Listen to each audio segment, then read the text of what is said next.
Episode 2 The Girl in the Rabbit Mask. A man is standing guard at the docks in the port of Tokyo. He was a young Asian man, wearing a black jacket, jeans, and holding an AK. It's a chilly night in the middle of September, and the breeze coming off the water made it colder than it actually was. The man knelt down and leaned his automatic weapon against one of the many large multicolored containers that could be found on the dock. He rubbed his hands together for warmth, then zipped up his black leather jacket.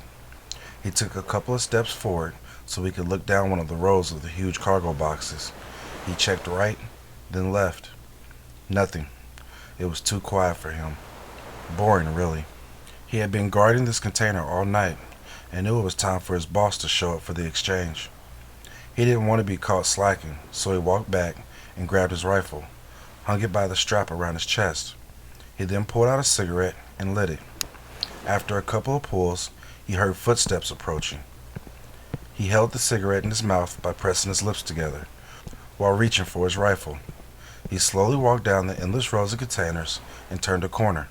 The guard pointed his weapon at 3 men and then relaxed. "Sorry, boss," the young man spoke, while giving a slight bow.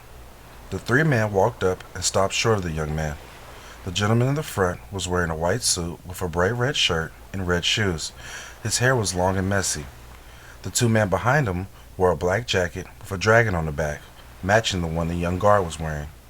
They also had automatic weapons, same as him. "How's it been tonight, kid?" the man in the white suit said while hitting his cigar. "All quiet, Vince," the guard answered while looking around. Vince patted him on the side of his face a couple times. "Good job, kid. We have men fanned out all over the docks for extra security. Go find Sunjo. You know Sunjo, right?" The guard nodded. "Good. The strays should be arriving for the exchange in about 30 minutes. When they pull up, I want you to bring them back to me. Understood?" "Yes, sir," the young man replied, and he jogged off. "You two," Vince said, pointing. "Get this damn container open so we can check on the merchandise." After a few moments, the 2 men swung the rusted doors open, creaking and squeaking as they pulled them apart. Vince walked inside and nodded with approval. Inside the containers were crates of automatic weapons and other goodies, but what caught Vince's eye was the 2 large exosuits in the back. He whistled loudly and hit one of these men in the chest lightly. "Ever took one of these puppies for a spin?" Both men shook their heads no. The exosuits looked like a cockpit seat with giant arms and legs.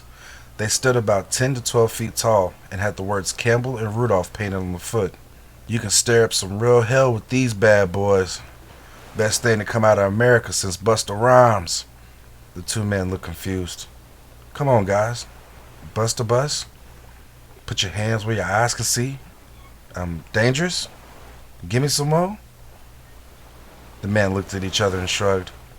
Vince looked pissed and annoyed, waved them off. "Go guard something." "Don't know who Busta Bus is. What the hell is this world coming to?" he said to himself as he relit a cigar.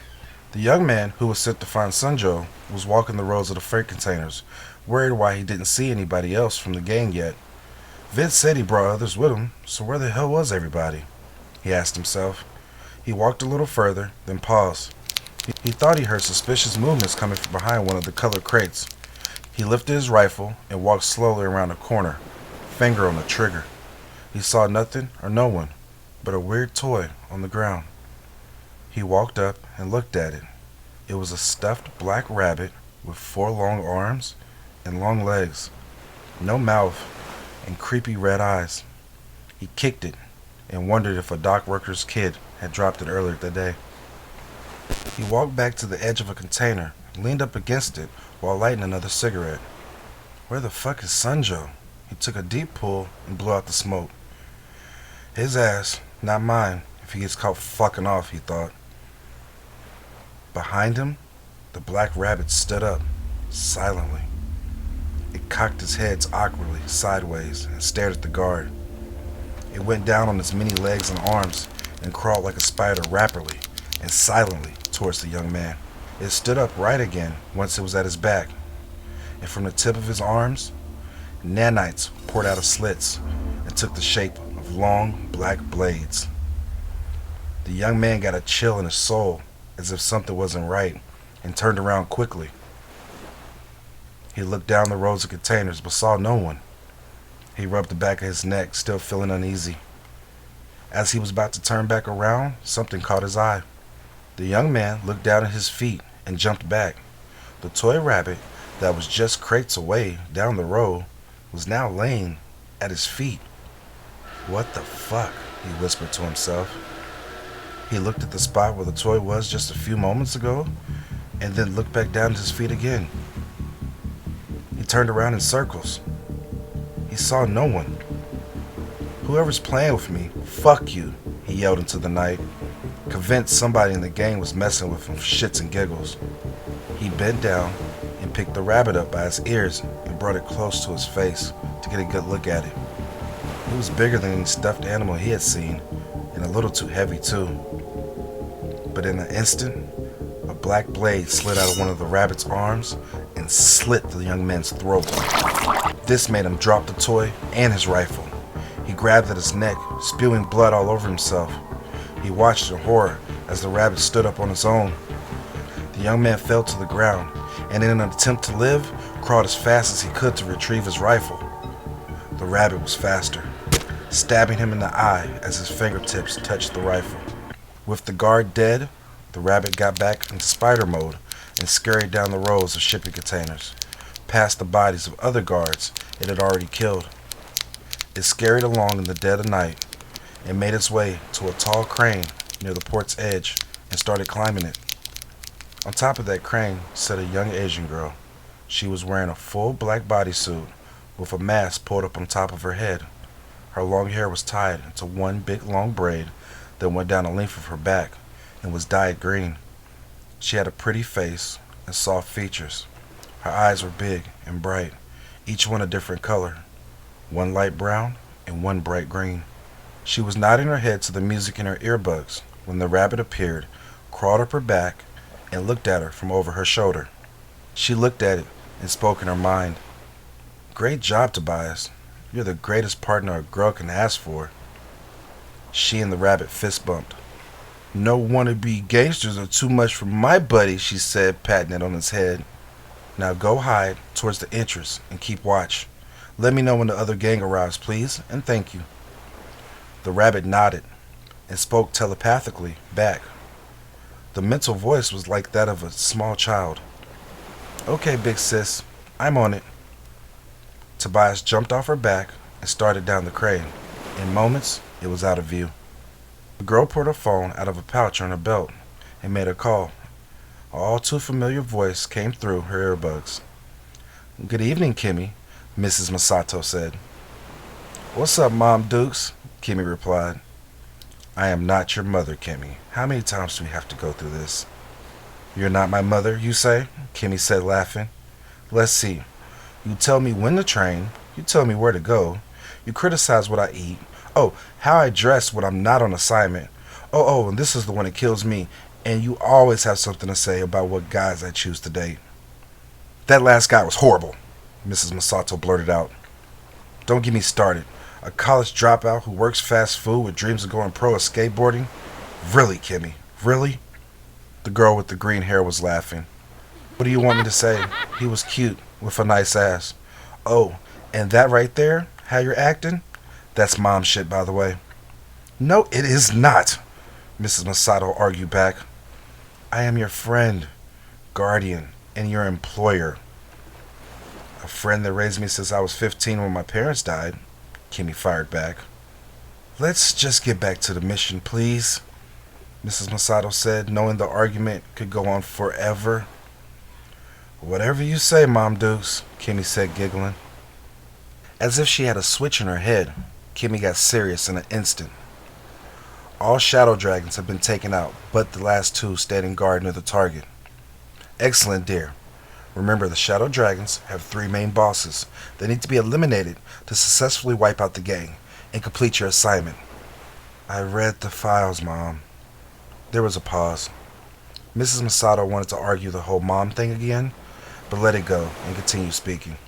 "The shadow dragons' rise to power took many here in Japan by surprise. From a small gang of nobodies to the number one supplier of weapons and mech tech in Japan, all of this only in 2 years. Many speculate someone funded them behind the scenes, but we have no evidence to back up such claims at this moment, although I do have my theories. Mrs. Masato paused as she was in deep thought before continuing. Either way, one could stop and almost admire the organization's go-getter attitude, she concluded. Praising the bad guys? Really, Mom Dukes? Kimmy said, shaking her head as if Dr. Masato could actually see her. No, I'm not. Know thou enemy, number 4. Always know thou enemy. Well, thanks for the chit-chat, boss lady. Get info and all that. I'm gonna go take these guys out now, so I can see what this Tokyo nightlife is talking about, Kimmy said while booty popping. Wait, Masato interrupted. Before you take off, I need to collect data on the evolution of your nanites. So wear your mask the whole mission, please. There you go with that bullshit, Kimmy said under her breath as she pulled her mask down off her head. Her mask was white and shaped like the face of a rabbit. Long ears and all. It had green eyes on the cheeks and a tongue sticking out painted on the mouth. She locked the mask in place and a screen kicked in. She could now get advanced data right from the mask, such as her vitals and the vitals of her targets, incoming messages, etc. Anything else, Mother? Kimmy asked. No, nothing else. Complete the job and contact me once you're back at the hotel. Good luck, number 4. Kimmy put her phone away and then stood up. She peered out into the port from her bird nest. Showtime, she said to herself. She hooked a wire to a beam and the other end around her waist. She then leaped over the side of the massive crane. The cord rapidly pulled off the edge as she free fell.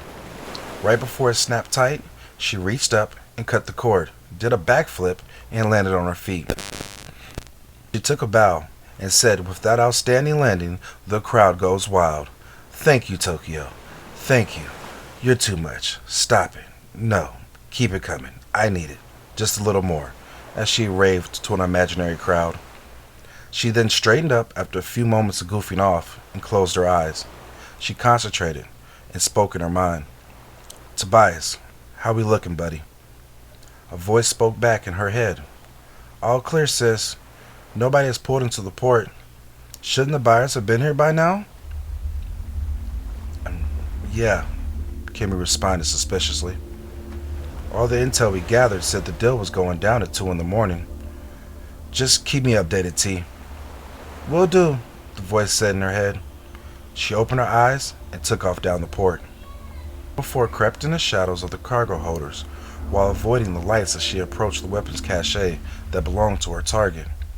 She heard voices and knew her mark wasn't too far off. She stopped short of the many large containers and peered around the corner. Vince and his 2 men were standing next to an open, rusted, yellow container bigger than most in the yard. But other men were approaching. The fuck? Kimmy whispered. She crept around the shipping containers quietly to get a better view, while asking herself, where the hell did these guys come from? As she turned the corner, she got her answer. A giant boat was pulled up next to the side of the port. They came by sea, Kimmy said, whispering herself while narrowing her eyes. Must have paid off the police to be able to travel this late on the water without being bothered. Small potatoes, Kimmy whispered and smiled. Number 4 closed her eyes to talk to Tobias. Change your plans, buddy. Listen closely. She stood in silence for a few moments, then slipped back into the shadows. 8 men got off the boat that had just arrived portside. The man at the head of the pack looked younger, with a bright green mohawk and piercings in his eyebrows, lip, nose, and multiple in his ears. He was wearing a black suit, same as his men. He walked towards Vince with his arms out. You filthy dragon. How you been, fucker? What's with the boat, dog? Vince hissed, looking pissed off. I got man waiting for you at the entrance. First thing, the name is Wolf. Second, you gotta keep you on your toes, cause honestly, I really just don't fucking trust dragons. Vince spit at the ground in front of the man with the mohawk, then flicked his cigar. Far enough, Wolf. I hate for my guys to get trigger happy on your pack of strays." Wolf smiled and put his hands down and laughed. "And to think, I thought we could hug it out now that we're in business together." "Dragons eat wolves," Vince said with a smile. "This is about cold, hard cash. We got what you need, you pay up, and go back to whatever doghouse you call home. Got it?" Vince pulled his silver-plated pistol out of his jacket. The same moment, all of Wolf's men pulled their guns and pointed at Vince and his crew. Hey, everybody take it easy," Wolf said, signaling everybody to lower their weapons. "There will be plenty of nights where we can all try to kill each other, I promise. But tonight, we got business." Both sides lowered their weapons slowly. Wolf snapped his fingers. The man in the furthest back of his crew came to the front carrying 2 duffel bags. "I got your cold, hard cash, Vince." "You got my shit?" Vince looked at the bags and said, "Open them." The person holding the bags looked back at his boss. Wolf nodded slightly. The man dropped the bags and unzipped both, showing bundles of American cash wrapped in plastic. Vince smiled and finally lowered his gun fully. "Now that's prettier than any chick I've seen today." Laughs came from both crews. "Well, Wolf, right this way." Vince led him to the open cargo box. Wolf looked in and started smiling. "God damn, you dragons sure know how to make a guy feel special." Vince started taking inventory. "You got everything you need. AKs, ARs, Uzis, hand grenades, and your specialty order. Enough firepower to take the military head on if your nuts are that damn heavy," Vince said, smiling. "So what do you say, Wolf?" "Hell, what should I say? Go grab your money, man, 'cause the dragons just got our loyalty as customers. And if you need a favor in the streets, just howl, baby." Wolf was smiling and was patting Vince on the back. "Maybe our gangs could split Tokyo down the middle and take this motherfucker over."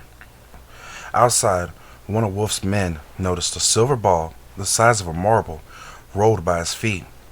He looked at it awkwardly, and seconds later, it exploded, and a thick smoke started filling the air.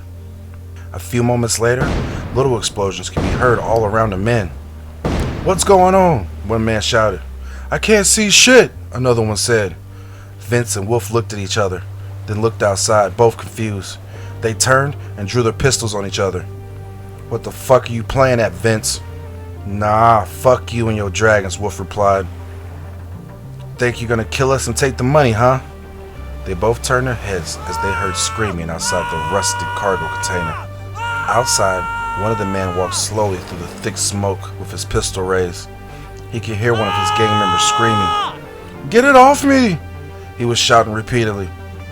The man only saw a glimpse of what looked like something black crawling on top of his friend's face as he cried out in pain. The screaming stopped abruptly. The man took a couple of steps forward and paused. He noticed he stepped in something wet. It was a pool of blood. "Something is in the smoke with us," he yelled out. A second later, Kimi appeared in front of the man and drove her hatchet into his face while slicing his throat with the other hatchet in her opposite hand. One of the other men saw the horror and yelled, "Over here!" before letting off shots in her direction. She ducked low into the smoke. Her mask allowed her to see heat signatures. They were blind, but she wasn't. She could see everybody, crystal clear. Number 4 took aim and launched the hatchet, hitting the man in the head. She watched as his body fell beneath the gray cloud. Another man came running at her, yelling, "Help me!" She readied her weapon, but he fell at her feet. On his back, a black rabbit was still stabbing him repeatedly. He looked up at her and scurried off into the mist. She let out a sinister laugh and then said, "My kind of party." Bullets started ripping through the air around her, so she disappeared further into the smoke. She made no sound as she went to retrieve her cleaver from the man's skull who she had just killed. 3 of the men found each other in the dense cloud. They huddled together closely, back to back. "What the fuck is out there?" one said with fear in his voice.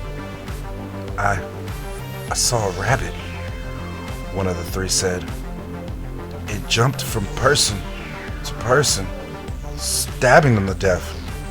The other 2 stared at him, speechless. After a pause, one of them spoke. Fuck this. I'm making a run for the boat. The other two men looked at each other. Then they both jumped as they heard a gunfire, a single shot, then nothing. Maybe he made it, one of the men said. In that moment, Kimmy leaped out of the fog and buried both her hatchets into the man's chest. He tore them back out of his flesh and hopped onto her feet. The last gangster aimed his gun down at her head and squeezed the trigger. Kimmy deflected the bullet with her tomahawk, then threw the same axe into the man's face. Seconds later, a barrage of automatic gunfire came spraying into the assassin's direction.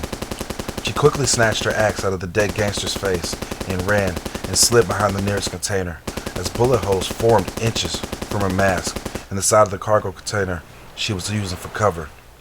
Wolf was standing in the middle of the port, holding an AK in each hand. He started yelling, "You killed my men, motherfucker! I don't know who you are, but your death in return will be the only outcome I'll accept."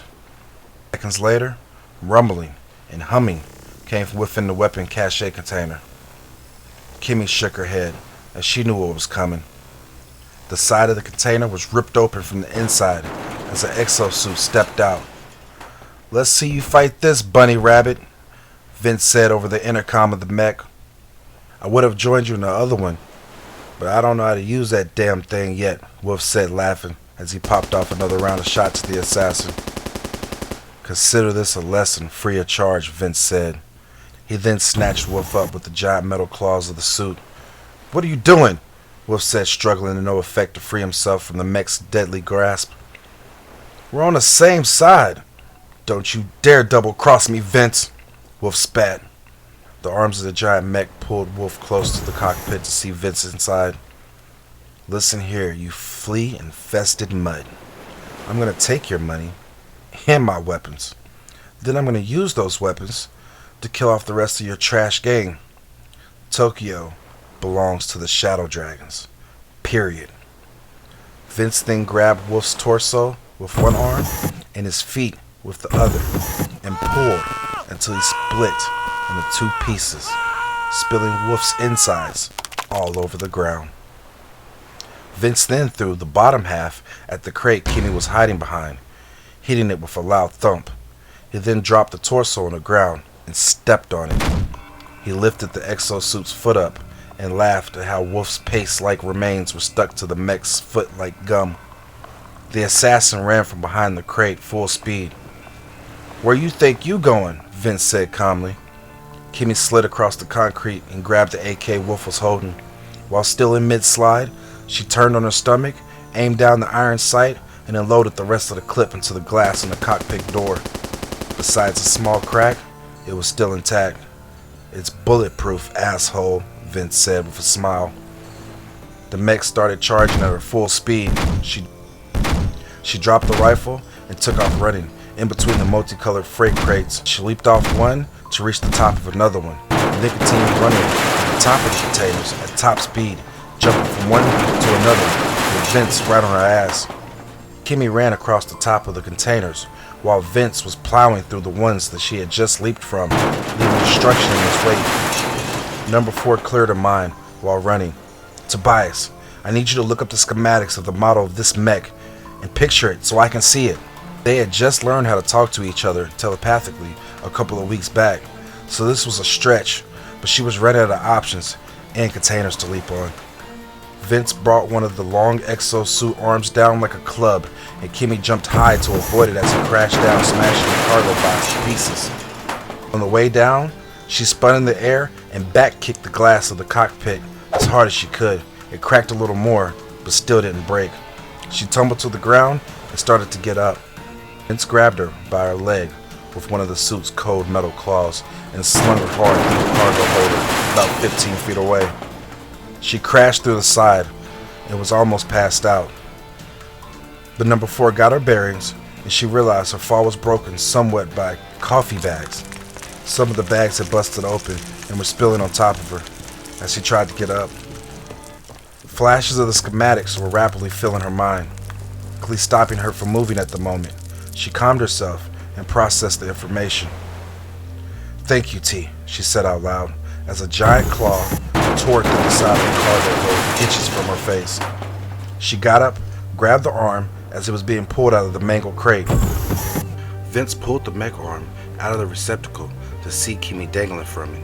He grabbed at her with the other claw, but she avoided it by flipping onto the arm she was hanging from and running up it.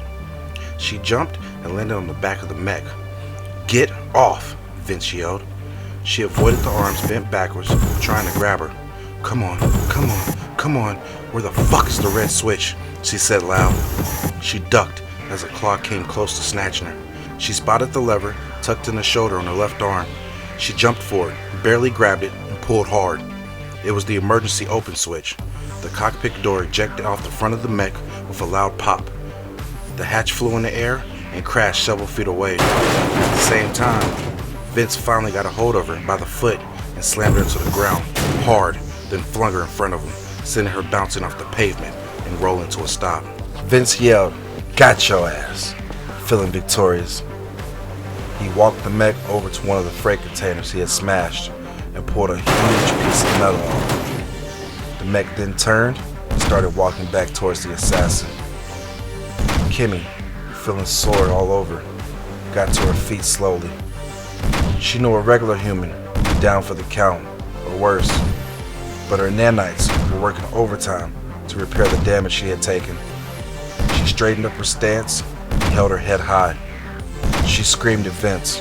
"The House of 13 was called upon to claim your life." The mech was almost in front of her now, but she continued speaking. "No soul ever has escaped the old goddess. We will deliver upon to her what's due, and in return, we keep the payment. That is our way." The exosuit was standing right in front of her now, with the huge piece of slag of metal held high over its head.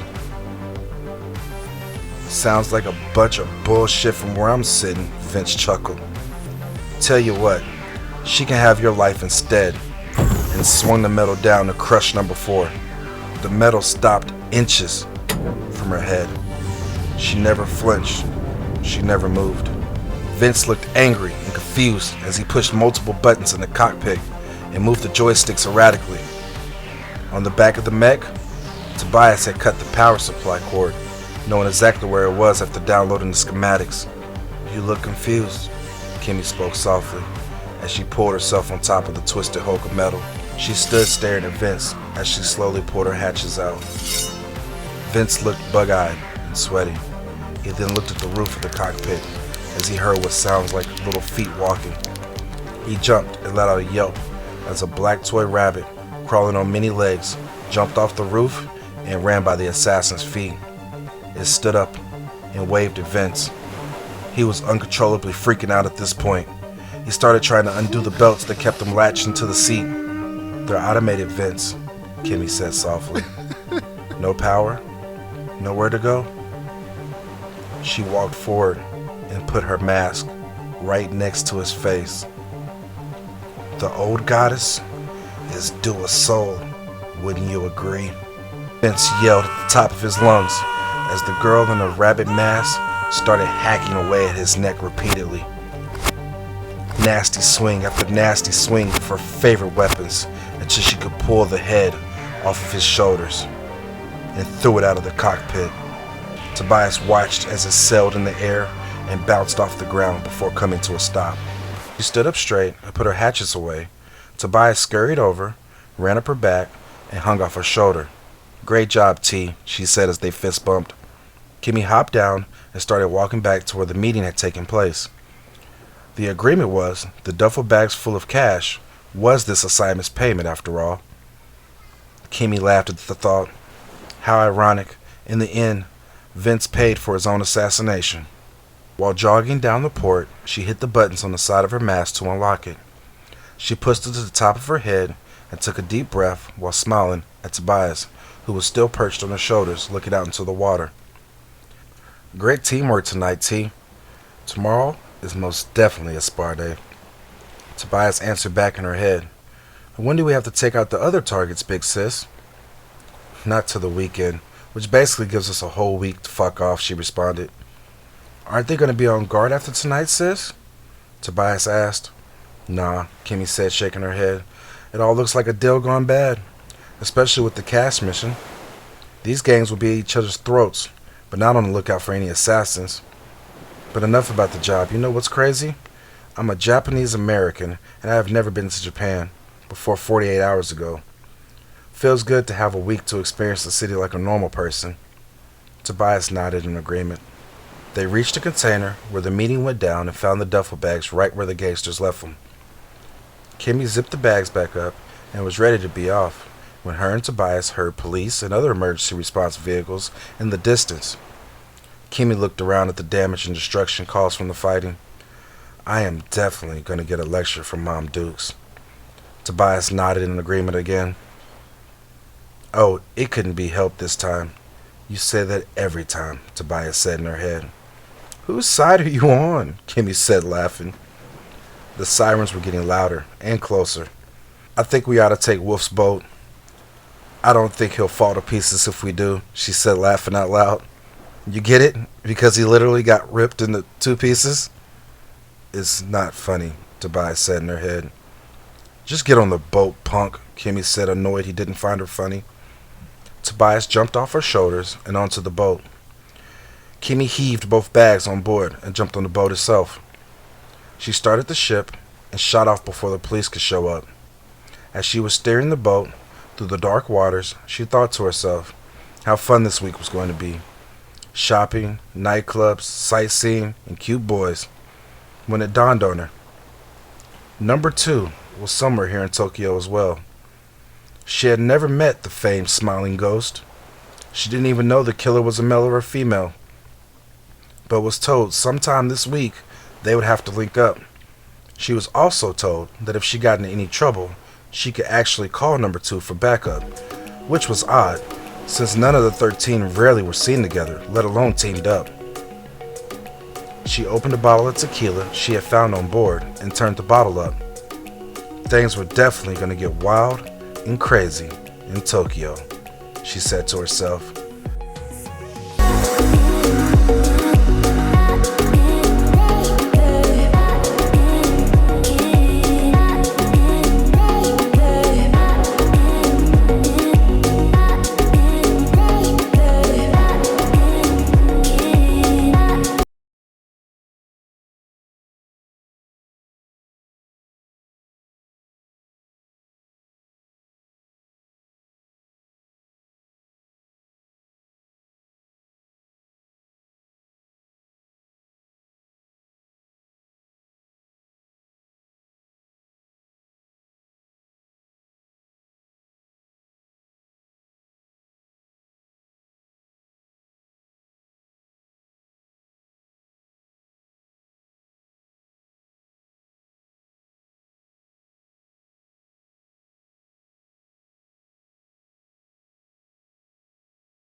Avoided the arms bent backwards trying to grab her.